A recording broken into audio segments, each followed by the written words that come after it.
उनको तो इस इलेक्शन में तो सबक सिखाया है लोगों ने, और आगे भी अगर ऐसा ही चला तो लोग चुप तो नहीं बैठेंगे।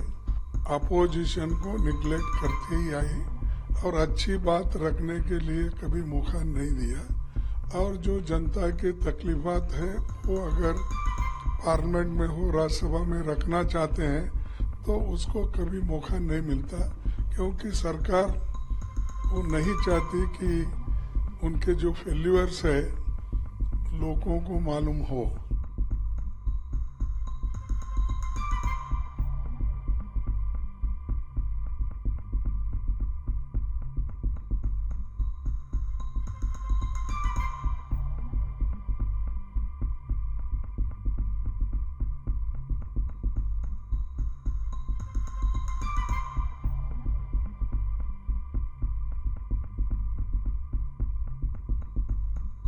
Let us see, because they will present on 23rd.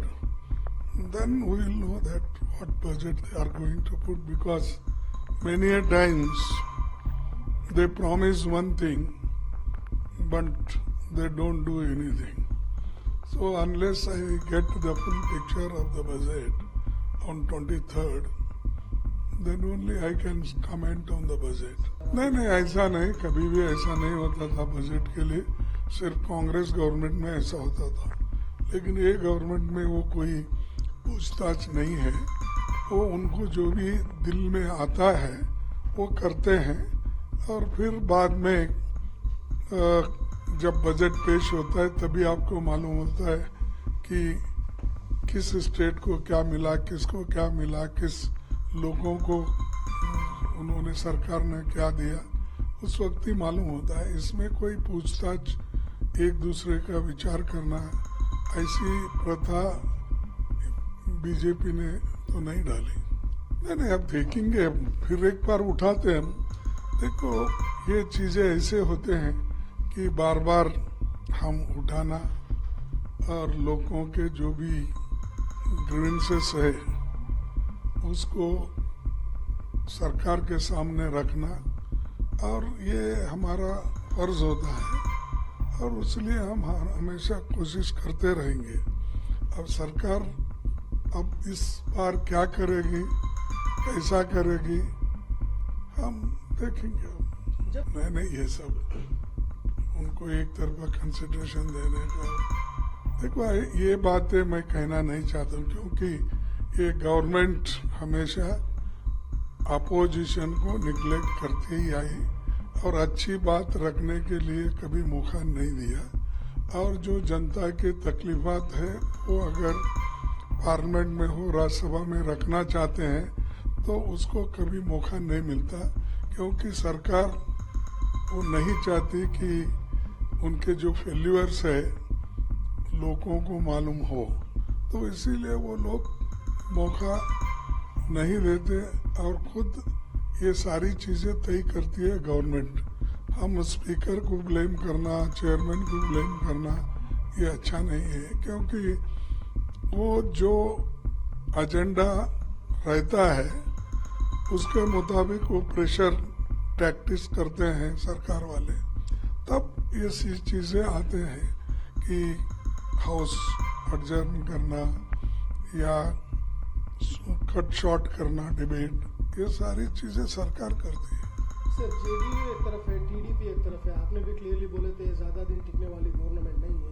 आपको लगता है कहीं उनका भी कंसिडरेशन, कहीं बजट पे फर्क ना पड़े? सर देखो, ये टीडीपी हो या हमारे जेडीयू, ये सब लोग, उनके भी एजेंडा होते हैं, उन्होंने भी जनता को कुछ प्रॉमिस करके ही आते हैं।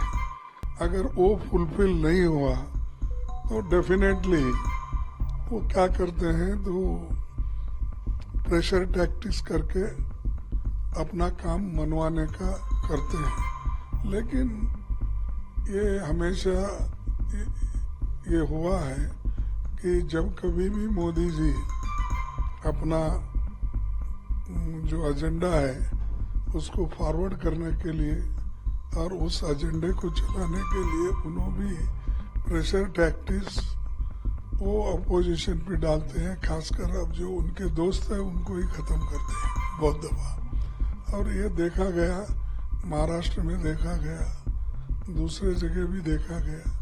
तो ये सरकार का एक टैक्टिस है कि उनको जब मेजॉरिटी नहीं है, वो मेजॉरिटी को सपोर्ट लेने के लिए वो हमेशा ये दबाव डालते रहेंगे। 100% उनके पास क्लियर नंबर नहीं है सर इस बार। जो पिछले बार आपने भी बोले थे कि आपके नंबर के साथ आप कुछ भी खेल सकते हैं, लेकिन इस बार उतने नंबर नहीं है। तो आपको कहीं लगता है कि इस बार आप उनको दबाव में रख सकते हैं सर सरकार को? देखो, यहाँ दबाव का क्वेश्चन नहीं है, ये जनता के समस्याओं को सुलझाने का, और जनता के समस्याओं को सुलझाने के लिए हम लोग हमेशा दबाव बनाते रहते हैं और लोगों के बात को मनवाने के लिए हम पूरी कोशिश करते हैं। इसके बावजूद भी वो अगर सुनते नहीं तो अब जनता है, जनता देखेगी। उनको तो इस इलेक्शन में तो सबक सिखाया है लोगों ने, और आगे भी अगर ऐसा ही चला तो लोग चुप तो नहीं बैठेंगे।